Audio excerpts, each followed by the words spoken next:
Transformation is best from a place of inspiration, not fear, not anxiety, not leaning into someone's pain points.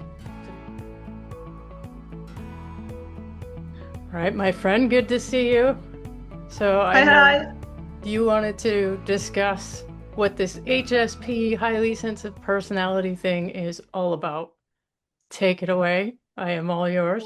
First, Rachel, I think it would be best for us to start with actually defining what we had in mind when we are talking about highly sensitive personalities. We're not talking about sensitivity that is coming from kind of trauma, right? Right. That is, I believe, a misconception out there, is that HSP or being highly sensitive is because you were traumatized as a child. And I think everybody has endured some kind of trauma, especially as a child. That is not what I believe you're asking me about today. So we want to talk about people who take in more, right?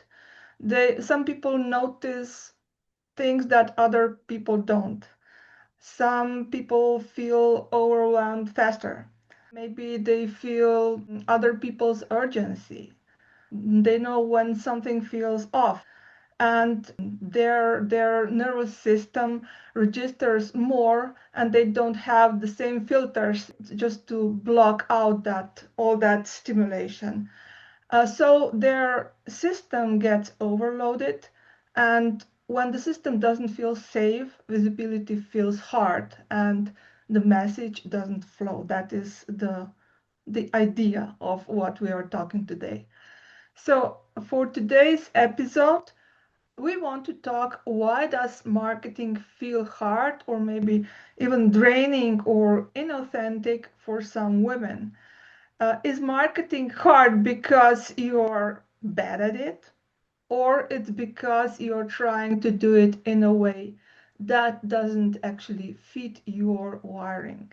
That will be the theme of our episode today, that many women quietly struggle with this. What it really feels like to build a business and market yourself as a highly sensitive person.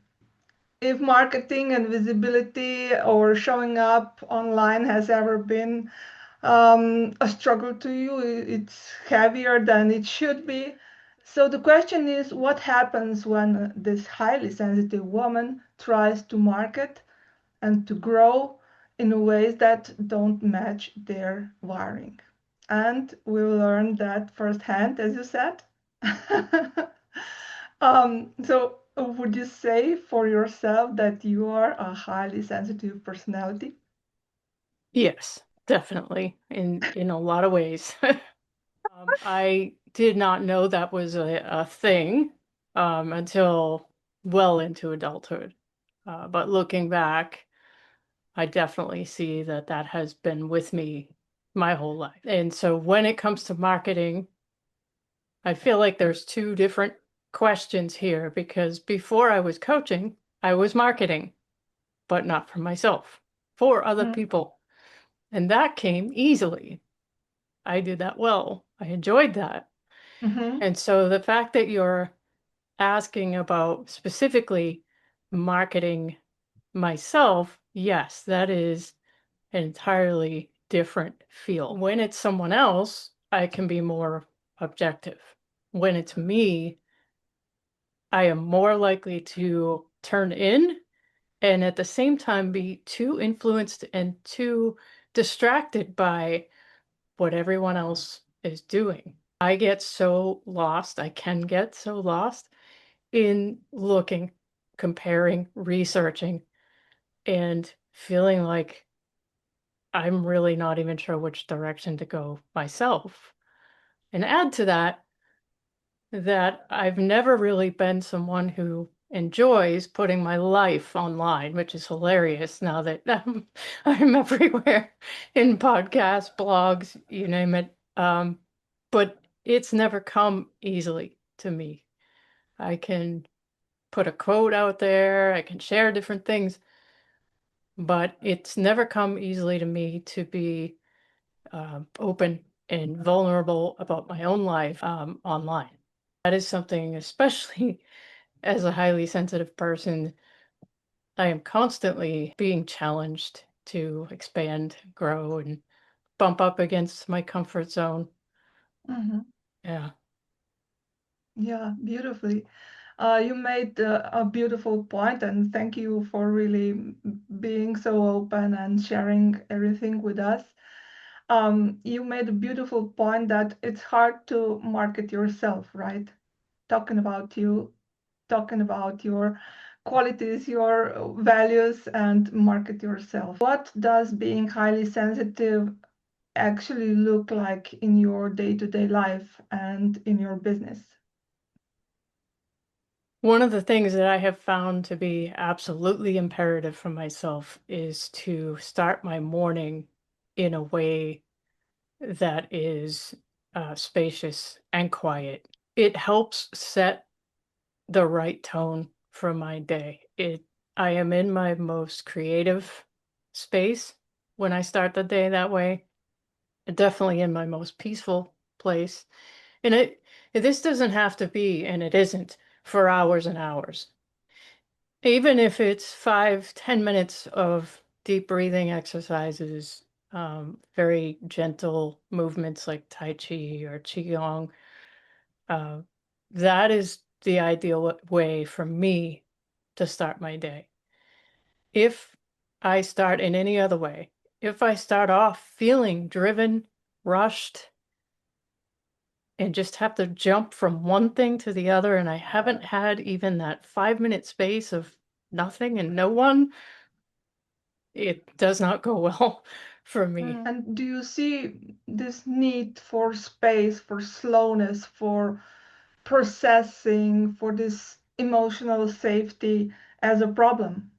It can be when I am with other people, I might feel pressured or like there is an expectation to do something different. So yes, it can be challenging.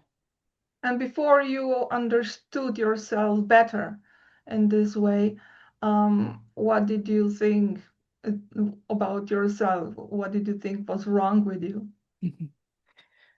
For the longest time, I thought and I believed the very false story that I was not a morning person. Again, I did not know this or appreciate this about myself when it comes to the importance of how I start my morning. And when I Mhm. was growing up, especially as a child in my childhood home, that just was not the way I was encouraged or even allowed to wake up. And so I was a crab all day. I'd be and I was always told, yeah, I know you don't like mornings. But as the older I got, the more independent I got. I'm like, hold on. I love morning. Morning is my best time, but it has everything to do with how I wake up and Mhm. how and what I do when I first wake up. And Mhm. so that it's to me that's a great example too of how sometimes we believe stories about ourselves that simply aren't true. Yeah, that's so true. What do you think that marketing triggers in highly sensitive people? A sense of overwhelm, a need to, or a temptation to compare oneself to every other voice out there. And that's certainly the worst way you can try and tap into your own creativity. And what part of visibility, this showing up, feels unsafe or overwhelming to you? But once you start engaging with someone online or you're even posting into that online space, you're open yourself up for comments, debates, all these different things, and that is also noise to some degree. And there's also the fear of what if I miss that notification that someone asked or said or whatever, and then they think that I don't care and I'm not open to that discussion. And it's just that whole thing of, and that's another part too of being an HSP is we tend to overthink Not that you've ever seen me do that, but that's one real possibility is that we will end up overthinking something and get stuck in this thought loop that ends up paralyzing us. It just does not encourage creativity and authenticity. And Mm, so when an HSP feels overwhelmed, what do?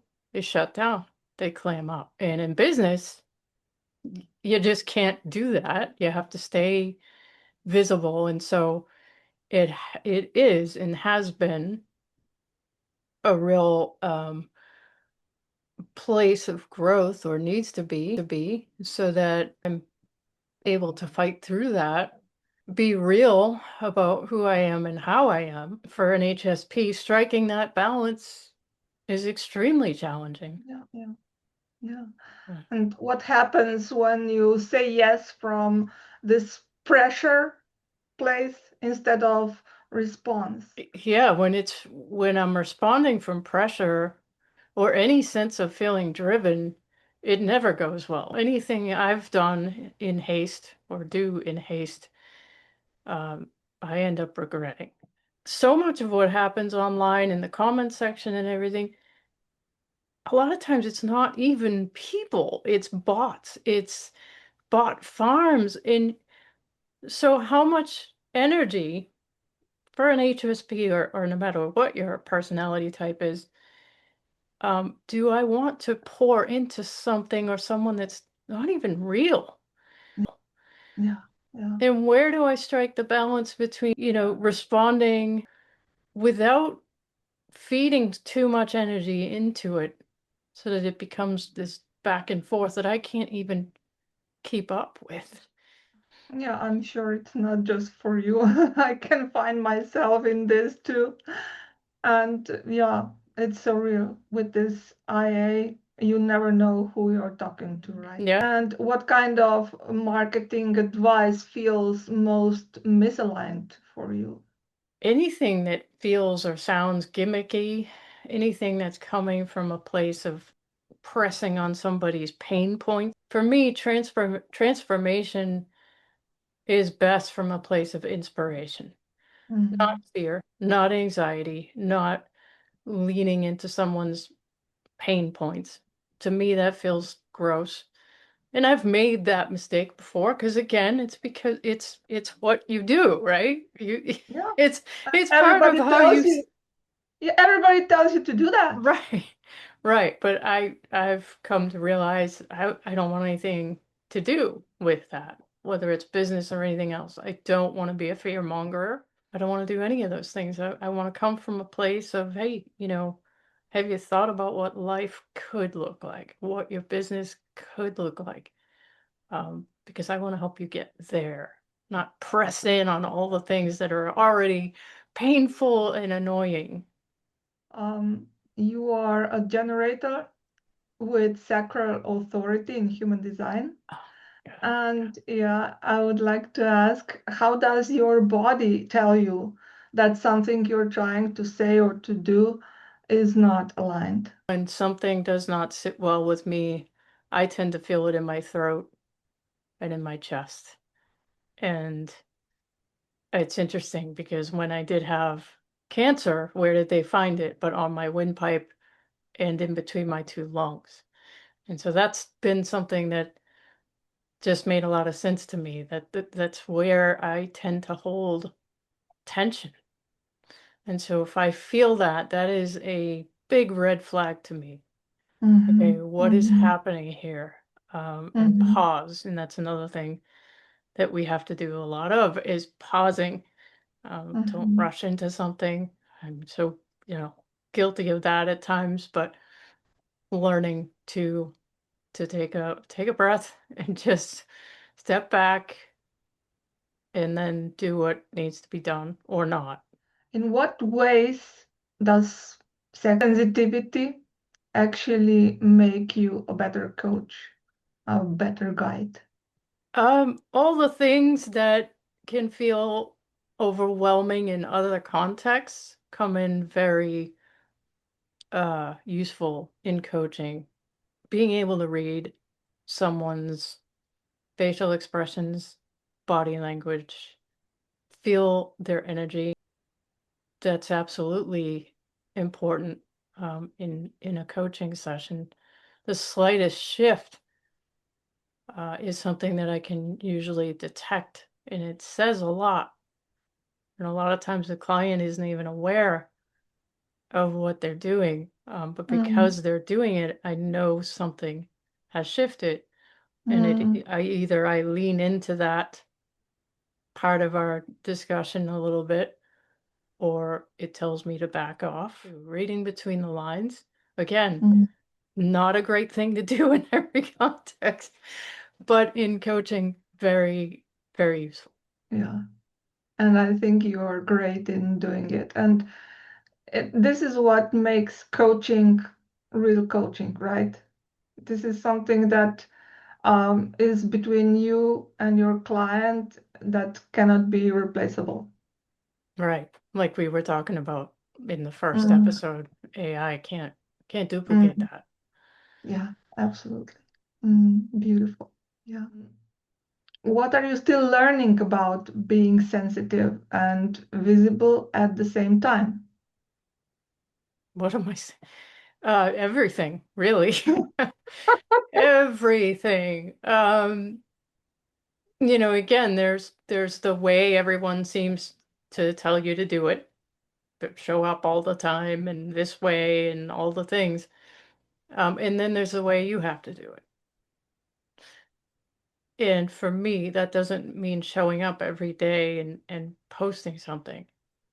Should it? Maybe. But is it when I do that, am I really coming from my deepest, authentic, most creative place? No. Is it possible that, I can create a content plan eventually that will allow me to do that and still align with me and how I feel about showing up? Maybe, but right now is not the time for that. And you know what? It's okay. I'm fine with it. What kind of content do you like to create? I love to tell stories, especially true stories of things I have experienced and witnessed. Uh, and I also love to be out in nature and taking pictures and video of different things that might be a great analogy or metaphor for something in life Mhm. that is beautiful to look at and offers a sense of serenity, peace. I mean, I want to really thank you again for being so open and vulnerable, right? In this, in this show. So thank you. Yeah. Um, what do you want to highly sensitive women to know when they are struggling to be visible, to speak about their work, or to trust their way of doing business? I mean, you just answered it in the question, right? It's your way. Know what Yeah, your way is yeah. and have someone in your corner that at least one person that's going to have your back so that as you build and as you create or start something, whatever the case is, um, you have someone you can process those things with. And to really feel yourself and align with yourself. So it's not that you're bad at marketing or at showing up. It's more um, that you really need this time and space to align, to feel safe, right? Yeah, and I would add to that, Olga, that if you're in the space of serving people, a coach, a therapist, to have those boundaries where you allow yourself more time Mhm. before Mm. and after a client, especially if you're working with clients that are bringing a lot of heavy things to a session, you might need, 4 hours buffer time between that client and another one. Mm. And it's really crucial that you get comfortable saying that and configuring your schedule accordingly. Otherwise, you could burn out. I like to think of energy in terms of commodity. You start off the morning, and this is an exercise that I have my clients do. You start off in the morning with X amount of like energy units, let's say. And as you go through the day, you're doing some activities where you're pouring energy out and maybe getting some back. And some you're strictly just pouring out and you're getting nothing back. And so your whole day needs to be about how am I balancing both? Because you Mm-hmm. don't want to end the day in a deficit. Because if you Mm-hmm. end the day in a deficit, you start the next day in a deficit. And if you Mm-hmm. continue that cycle long enough, you burn yourself out. Been there, done that. Okay. Do you have some other messages to our listeners? Is there something that I didn't ask you and you would like me to ask you, but I didn't? Where did you ever get a question like that? I think the most important thing is just having strong boundaries, figuring out what they need to be, creating them, and then of course the other part of it is sticking with them. Mm, That is essential to not just your business, but your entire life, because especially if you are an HSP, you require that much more downtime. Maybe you can't get hours and hours, but learning to make 20 minutes count. Um, just giving yourself permission. This is the biggest thing for us is give yourself permission to need what you need mhm. and create distance. This is something else that I've learned too, is because we feel so deeply, sometimes what I have to do is create distance between myself and the feeling. Notice what you're noticing. Instead Yeah. of I am tired, I am worn out, I notice that I feel. Mhm. And just that reframe helps with preventing too much internalization of whatever the feeling is that could be overwhelming. Yeah, that's a beautiful approach to managing your emotions and yeah, managing your energy, right? Yeah, yeah, sure. Mm, that's a really important point. Mm. So, thank you so much, Rachel, for your everything you told us, everything you shared with us. I think it's very valuable, and I'm wishing you really that you progress every day more and more, right? I appreciate you. Yeah, thank you. I think that we can say that the biggest takeaway from this conversation is actually that um, women think that there's something wrong with them when marketing feels hard. But in reality, I think that that's just a sign that what they're trying to do, it's not in the way that fits to who they are. So the real problem is this that you allow yourself to align with who you really are. Is that something different? Yeah, absolutely. No, you're spot on. I think that is the most, again, in an age that's growing more and more artificial, real is in. And that's good news for you and I, because we're very Mm, real people. And I think there are a lot of real people out there. So we're not alone there. yeah, we're not alone. Okay, so if this conversation resonated with you, we would love to ask you to share with somebody who needs to hear it.